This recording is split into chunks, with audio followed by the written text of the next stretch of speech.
ভাই 2013 সালে শাপলা চত্বরে কি হয়েছিল আপনারা এই বিষয়ে অনেকেই জানেন না। হ্যামলক গল্প শাপলা চত্বরের এই বর্বরতার কাছে হার মানবে। আপনাদের সংক্ষেপে একটু বলি শাপলা চত্বর সম্পর্কে। আজকের এই দিনে কি হয়েছিল 2013 সালে। আজকের এই দিনে অর্থাৎ 5 মে 2013 সালে হেফাজত ইসলাম বাংলাদেশ কিছু দাবি নিয়ে শাপলা চত্বরে গিয়েছিল এবং সরকারকে অনেকটা চাপ সৃষ্টি করা হয়েছিল যেন তাদের দাবিগুলো মেনে নেয়। আর হেফাজত ইসলাম নাস্তিক ব্লগার ও ইসলাম ধর্মের অবমাননাকারীদের কঠোর শাস্তির বিধান সহ 13 দফার দাবি ছিল। ওই দাবিগুলো ভিডিওর শেষে বলবো। এই দাবিগুলো মেনে নেওয়ার জন্য সরকারকে এপ্রিল মাসের 30 তারিখ পর্যন্ত সময় দিয়েছিল হেফাজতে ইসলাম। আর যদি দাবি মেনে না নেয় তাহলে 5 মে শাপলা চত্বর ঘেরাও করবে বলে হুঁশিয়ারি দিয়েছিল সরকারকে।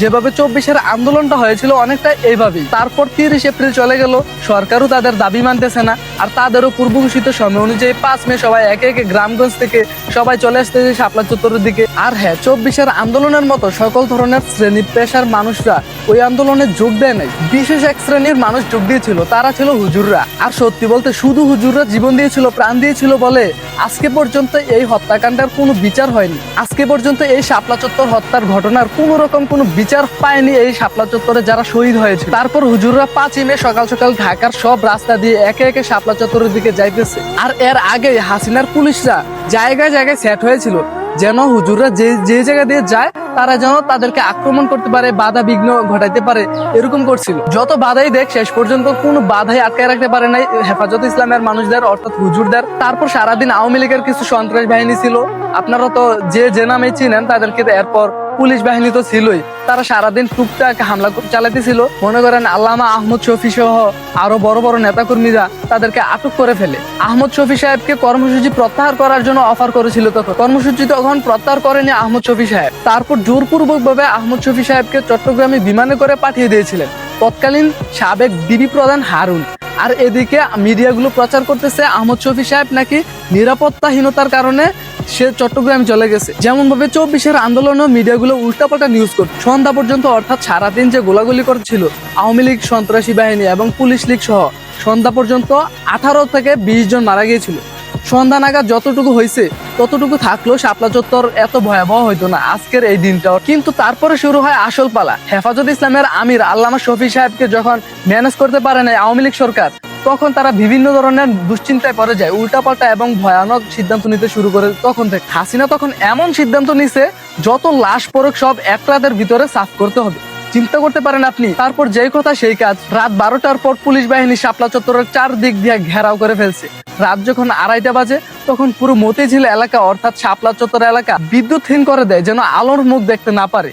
আর তারপর শুরু হয় আসল খেলা। তখন শুধু পুলিশ বাহিনী একাই সেই কাজ, সাথে বিজিবি র্যাবও যুক্ত হয়েছিল। তারপর তারা এমন কৌশলে গুলি বর্ষণ শুরু করলো, 10 মিনিটের ভিতরে হাজার হাজার গোলাবর্ষণ সেই শাপলা চত্বরে। আর কত শত লাশ পড়ছে তা আল্লাহই ভালো জানে। হুজুররা বাইতুল মোকাররমে আশ্রয় নিতে গেলেও সেখানেও আক্রমণ করা হয়। আবার সেই রাত 3টা বাজে সাজওয়াজান আনা হয়েছিল, তারপর তার মানুষের কাছাকাছি এসে ফায়ার করতে থাকে। সাধারণ হুজুরা তো অবাক, কিসের মধ্যে কি হয়ে যেতেছে।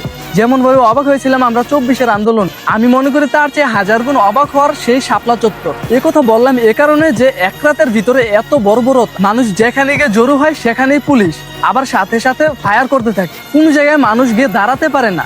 আপনি ভাবতে পারেন কি একটা অবস্থা হয়েছিল সেই রাতে। আরো ভয়ানক ঘটনা, সেখানে নাকি মানুষকে অর্থাৎ হুজুরদেরকে জবাই করে দেওয়া হয়েছিল। মানে শাপলা চত্বর এলাকায় রক্তের বন্যা বইছিল। একদম সোজা কথা যদি বুঝায় বলি, মানুষ পাড়া দিতেছে রাস্তায় কিন্তু পা রাখতে পারতেছে না রক্তের কারণে, পা পিছলে যেতেছে, এরকম একটা অবস্থা হয়ে গেছিল। আর কিভাবে আপনাদেরকে বুঝিয়ে বলবো বলেন। আপনি আমি হয়তো ওই রাতে ওইখানে ছিলাম না, কিন্তু যারা ছিল, যারা ওই রাত্র বা ওই শাপলা চত্বর থেকে ফিরে আসছে এবং ফিরে আসতে পারছে, তাদের ভিতরে কি যাইতেছে, তারা কি দেখছে আপনি কল্পনা করতে পারেন? ওই রাত্র কত ভয়ানক ছিল এবং যাদেরকে শহীদ করে দেওয়া হয়েছে তারা কিভাবে কতটা যন্ত্রণা সহ্য করে শহীদ হয়েছিল আপনি কল্পনা করতে পারেন? তার এত বড় বড় পরিকল্পনা করতেছিল সেই রাতে। আবার এক রাতের ভিতরে কেউ গুলি করতেছিল, কেউ রক্ত পরিষ্কার করতেছিল, আবার কেউ লাশ সরাইতে ব্যস্ত ছিল।